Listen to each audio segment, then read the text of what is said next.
everyone, welcome to Sunday School. Do you guys know what church season we're in right now? We are in the season of Advent. Advent is the time before Christmas where we wait and hope for the birth of Jesus. Now, during the season of Advent, as a Sunday School, we are going to go through these Nativity eggs. Now, I know what you're thinking.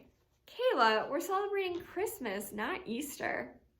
But as we'll soon discover, the contents of these eggs help us touch, feel, and see the Christmas story and hear the Christmas story.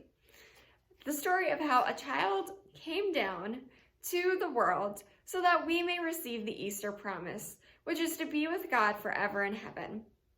Please know that the eggs and the stuff inside them you can use all year round to help remind you of the Christmas story. Now, to get us started, we are going to be looking at Luke, which shows us the Christmas story. Today, we are going to be reading Luke 2, verses 1 through 5.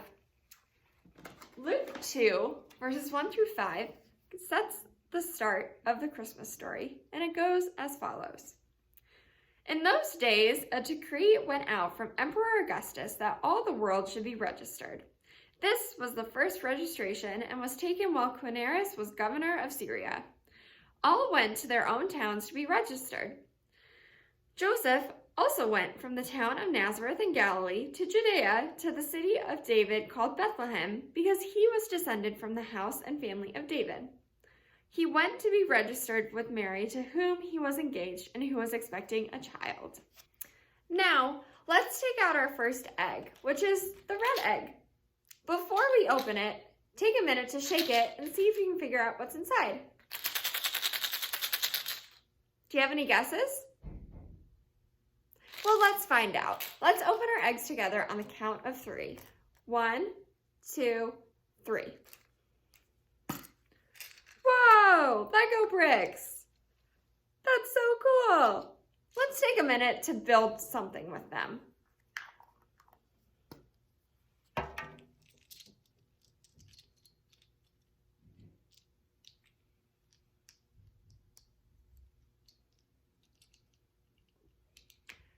Now, what did you guys build? Can I see? Whoa, that's awesome. Those are great. I'm in the process of trying to make a robot, but it's not really working out too well. You guys are amazing builders, especially compared to me. Now, our friend Joseph, who we just read about, was also an amazing builder. In fact, he was a carpenter. That means he liked to build and create things from wood. But where our story begins, Joseph is working to build something different, a new life for his family. You see, Joseph and his wife Mary had to travel to their family's birthplace to be counted for the census. And since Joseph was born in Bethlehem, they had to travel pretty far. Where is the farthest place you have traveled? Those are some pretty far and cool places. The furthest place I've traveled is I've gone to Moldova, that is in Eastern Europe. I had a friend there who was in the Peace Corps, so I went to go visit them. But it sounds like you have taken some pretty long trips as well. So for Joseph and Mary, their journey to Bethlehem was just under 100 miles. That's like traveling from here to Milwaukee, Wisconsin. But back in those days, people didn't have cars or trains or airplanes. People had to walk on foot.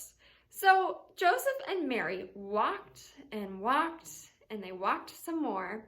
And in total, Joseph and Mary spent probably about 8 days walking to get to Bethlehem. I'm just getting blisters thinking about that walk. Now, Joseph and Mary's journey was even more grueling and exhausting because Mary was expecting a baby, God's son, our rescuer.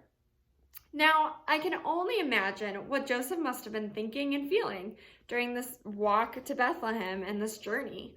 I imagine he felt a mixture of things. He probably felt tired and maybe even a little cranky. Maybe he felt that he was really excited to meet and snuggle the Christ child that Mary was holding and carried in her belly, but also maybe anxious and stressed as he reflected on his family responsibilities that he was going to take.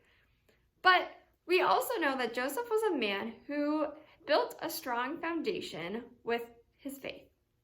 He trusted God, and even though he might have felt nervous to start life over in a brand new city with a little new baby, or maybe he felt lonely without support of his friends and family, Joseph also felt peace knowing his God was with him every step of the way. We also know this peace when our foundation is built in trust in the Lord. We will face storms and uncertainties in our lifetimes, and there are people in our community right now who are currently in the midst of a storm. There are others who maybe are finally getting a glimpse of the sunny shore, and still others who don't know the black clouds are rolling in. Yet, wherever we are on the journey, are in the rumble, God is constant. And for this, we can be like Joseph and rejoice. Now, go to the next video to see what's inside the second egg and hear the second part of our nativity story.